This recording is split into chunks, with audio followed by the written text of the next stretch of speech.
1944 जो लड़के थे, मतलब जो जवान थे, उनको लीड किया 5 फुट 2 इंच की लड़की ने उसको लीड करा, जिससे उनका सम्मान बढ़ा। और इस बार तो ऑर्नामेंट्स कंटिजेंट 2 या 3 निकले। तो लड़कियों के मन में आत्मविश्वास पैदा करना, लड़कियों के मन में ये आत्मसम्मान पैदा करना, महिलाओं के अंदर राष्ट्र के प्रति कुछ कर गुजरने का जज्बा पैदा करना, सिर्फ शहरी लड़कियों के लिए नहीं, ग्रामीणों के लिए भी।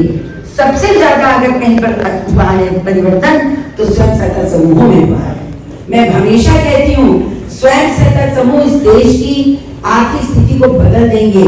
आप देखिएगा, इस समय 10 करोड़ लड़कियां, महिलाएं 90 स्वयं सहायता समूह में गठित हो रखी हैं। और इनमें मोदी जी का प्रयास है कि हर स्वयं सहायता समूह केवल कढ़ाई, बुनाई, कुकिंग, ब्यूटी कोर्सेज यही ना करें, वो भी करें जो मेन पैशन माने जाते हैं।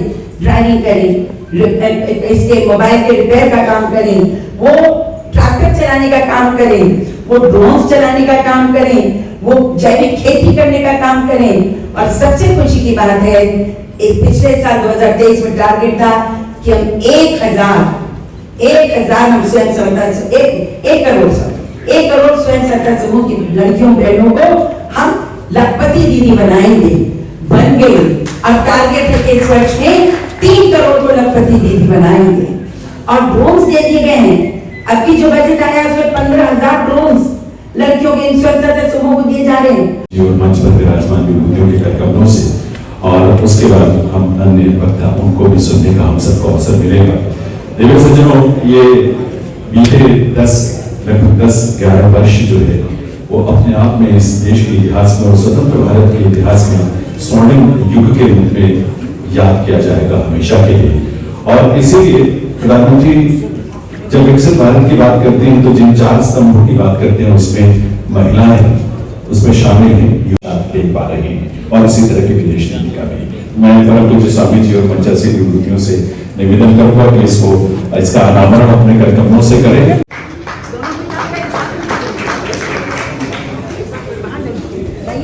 वैश्विक स्तर पर इस दौर में हम गुजर रहे हैं, इसलिए भी अपने स्थायित्व को लेकर इसलिए अपनी जगह विकास की यात्रा है, क्योंकि इस देश का नेतृत्व ऐसे युगद्रष्टा इस बात को बहुत विश्वास से मानकर चलते हैं।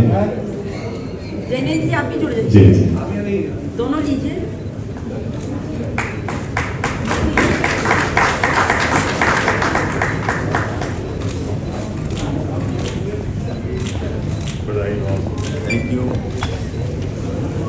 विदेश नीति और महिला सशक्तिकरण 2 विषयों पर पुस्तकें जो लिखी गई हैं, अब जिनके मुखारबिंदु से इन पुस्तकों पर चर्चा सुनने का सौभाग्य हम सबको मिलेगा।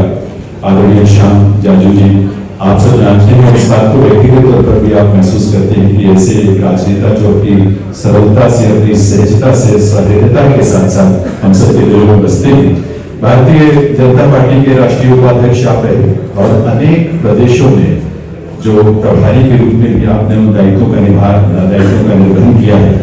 और बहुत कम उम्र से मेरा ख्याल 10 साल की उम्र रही होगी श्याम जाजू जी की जब वे राष्ट्रीय स्वयंसेवक संघ से जुड़े, और ये उनके राष्ट्र के प्रति चिंतन और उनकी प्रतिबद्धता को दर्शाता है, जो आज तक उसी रूप में और व्यापक स्तर पर उसे हम देखने को हमको मिलता रहा है। 1988 में महाराष्ट्र में आपने एक सत्याग्रह आंदोलन का भी नेतृत्व किया था, जिसका नाम था गोवा हो या गुवाहाटी, अपना देश अपनी माटी।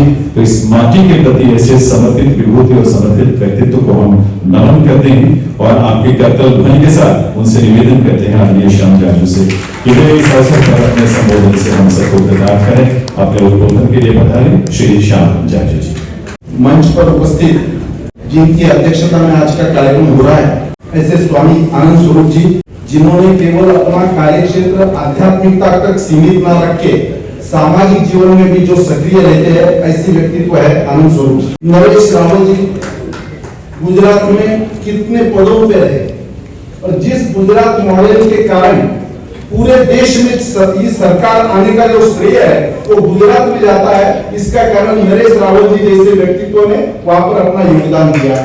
मणिपुर के हमारे एमएलए राम मोरव जी जो वहां के सेक्रेटरी भी रहे, मणिपुर आज बहुत चर्चा में, ऐसे जगह से वो आते हैं। रीता बहुगुणा जोशी जी, ये नाम जिनको मालूम नहीं होगा, ऐसा कोई इस सभागार में नहीं हो। अपने कार्यकर्ताओं के कारण तो इतना अच्छा भाषण करने के बाद मुझे ध्यान में आया कि वो केवल राजनीति में नहीं है, वो प्रोफेसरशिप में भी है और इतनी डिटेल में जाकर वो स्टडी करते हैं। राजीव रंजन जी ये केवल लेखक नहीं है, ये एक सामाजिक कार्यकर्ता है, ये राजनीतिक कार्यकर्ता है। केवल लेख लिख दिया, कई सेमिनार में पेपर रख दिया, कई भाषण कर दिया, इतने तक इनका व्यक्तित्व सीमित नहीं है। रीता जी ने बताया उनका कैसे कैसे प्रवास रहा है। तो ऐसे राजीव रंजन जी जब किताब लिखते हैं तो स्वाभाविक रूप से मेरे जैसे कार्यकर्ता को लगता है कि मेरे को इससे जाना चाहिए। एक सामाजिक जीवन में सक्रिय कार्यकर्ता जब लिखता है तो उसकी क्या अनुभूति है आपको किताब पढ़ने के बाद मालूम पड़ेगी। जयेंद्र सिंह जी का जो संचालन है वो अपने आप में किसी भी कार्यक्रम के हाइट बढ़ा देता है। हमने उनको प्रधानमंत्री जी के कार्यक्रम को भी संचालित करते हुए देखा है और आज उनका हमें सब यहाँ पर लाभ मिलता है। जो दो किताबें राजीव रंजन जी के यहाँ पर विमोचित हुई है, एक अच्छी बात उन्होंने की, दिल्ली के राजनीति में राजनेताओं के लिए कुर्सियां कम पड़ती है। राजीव जी आपके कार्यक्रम में ऑडियंस के लिए भी कुर्सियां कम पड़ रही है। कार्यक्रम तो बहुत होते हैं पर ऐसे कार्यक्रमों में जिस प्रकार का जो ऑडियंस में यहाँ पर देख रहा हूँ तो यह ऐसा नहीं मिलता किसी को। जब दो किताबों का विमोचन हुआ उन्होंने बहुत अच्छा काम किया था। 8 दिन पहले हमारे पास किताब पहुंचा दी थी और रीता जी ने जैसा किताब पढ़ने की रुचि रहने के कारण मैंने भी लाइन टू लाइन ये किताबें पढ़ी और मुझे ऐसा लगा कि बहुत ही अच्छी किताब है। ये तो मोदी जी पर किताब क्या कम है क्या भाई? मोदी जी के जीवन पर जब वो सीएम थे पहली किताब जो मधु किशोर ने लिखी थी और पुणे में उसका विमोचन हुआ था, उस कार्यक्रम में भी मैं था। वो मोदी जी के जीवन की पहली किताब थी, तब तक किताब नहीं थी। और आज विश्व में सबसे ज्यादा जिनके बारे में किताबें छपी है, लोग पढ़ रहे हैं और ज्यादा सर्कुलेट हो रही है, ऐसे देश के प्रधानमंत्री नरेंद्र मोदी जी है। इसलिए राजीव जी को मैं धन्यवाद देता हूं। और जो दो विषय उन्होंने कॉन्सेंट्रेट किए हैं, एक तो किया महिला वाला जो डिटेल में आपने सुना। हमारे नए संसद भवन में पहला बिल कौन सा पारित हुआ होगा तो नारी शक्ति अधिकार का हुआ है और किसने किया? राष्ट्रपति द्रौपदी मुर्मू जी ने किया। इससे एक मैसेज जाता है। मोदी जी कोई भी काम करते हैं उसका एक मैसेज होता है, वो डिटेल सोचते हैं, उसमें क्या निकालना है ये भी वो देखते हैं। तो मुझे ऐसा लगता है महिलाओं के बारे में क्या करना छोड़ा उन्होंने। महिलाओं को जन्म रेट उनका बढ़ना चाहिए, मातृत्व अवकाश की फैसिलिटी बढ़नी चाहिए, बेटी बचाओ बेटी पढ़ाओ हम सबको मालूम है, आत्मनिर्भरता सशक्तिकरण इस विषय में उन्होंने काम किया है, मातृवंदना के विषय में काम किया है, शिक्षा और कौशल दोनों में महिलाओं का सहभाग भी होना चाहिए और उन्होंने नेतृत्व भी करना चाहिए। ये मोदी जी सोचते हैं और करके दिखाते हैं। मंडलाकारं व्याप्तं येन चराचरं तत्पदं दर्शितं येन तस्मै श्री गुरुवे नमः। आदरणीय श्री राजीव रंजन जी द्वारा लिखित 2 पुस्तकें मोदी की विदेश नीति और महिला सशक्तिकरण के ऊपर परिचर्चा में मुख्य अतिथि के रूप में भाग ले रहे आदरणीय भाजपा के राष्ट्रीय उपाध्यक्ष श्याम जाजू जी, विशिष्ट अतिथि रीता बहुगुणा जोशी जी, हमारे शिष्य द्वय मणिपुर के विधायक आदरणीय राम विवा जी और गुजरात के पूर्व गृह मंत्री आदरणीय रावल साहब, उपस्थित देवियों सज्जनों, आज का कार्यक्रम मोदी के विदेश नीति पर है और मंच पर एकमात्र मैं गैर भाजपाई व्यक्ति हूं। मैं अपने आप को इसलिए किसी राजनीतिक दल से जोड़ नहीं पाता हूं कि चूंकि मैं सन्यासी हूं और सत्य सनातन धर्म का अनुसरण करता हूं, उसका प्रचारक हूं, उसका प्रसारक हूं। निश्चित रूप से 2014 के बाद चूंकि मैं सन्यासी हूं, विदेश जाता रहता हूं और मैं 2014 के पहले भी 2007 में, 2008 में, 2009 में, चूंकि नीदरलैंड में मेरा आश्रम है तो मैं जाता रहता था।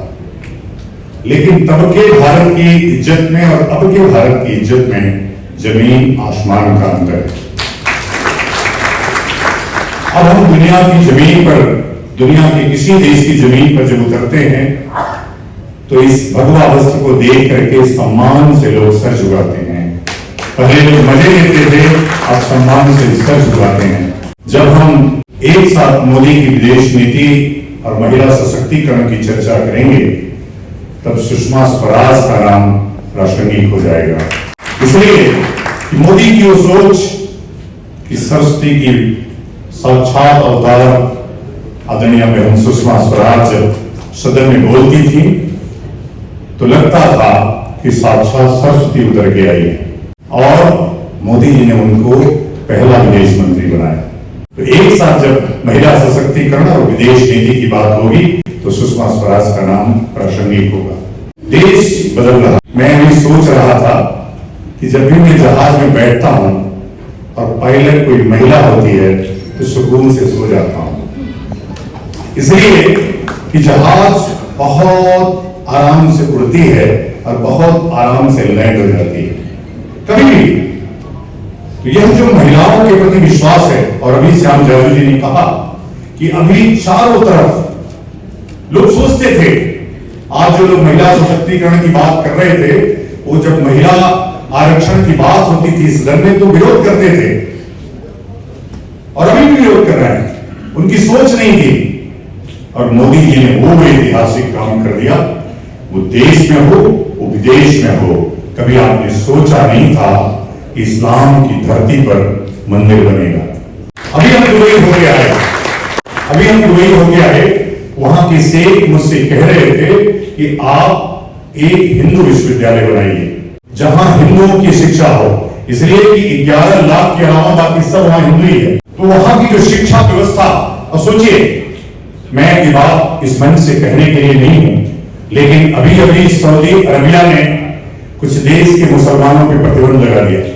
उसी सऊदी अरबिया ने गीता को अनिवार्य विषय के रूप में सम्मिलित किया है।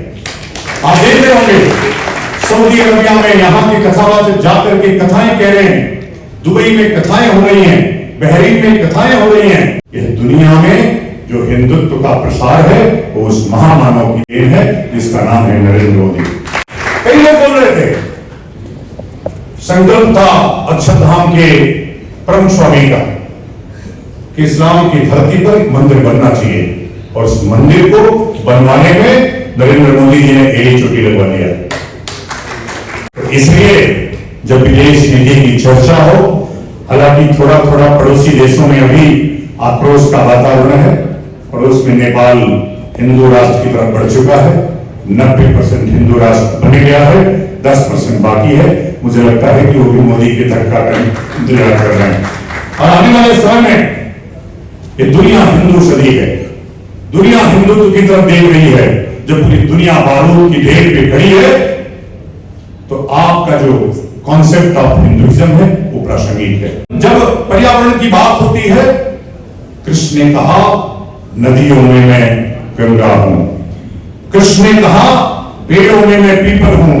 आज विज्ञान खोज कर रहा है दुनिया का सबसे ज्यादा ऑक्सीजन देने वाला पौधा कौन सा है? पीपल।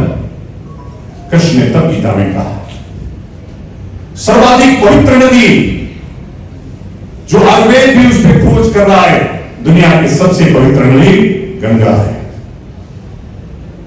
मैं चूंकि अंतिम वक्ता हूं, जिस तरह से खाने के बाद मिठाई खाया जाता है, तो वैसे ही सूक्ष्म शब्द मेरे मुंह से निकल रहे हैं, और यह स्वतः निकल रहे हैं।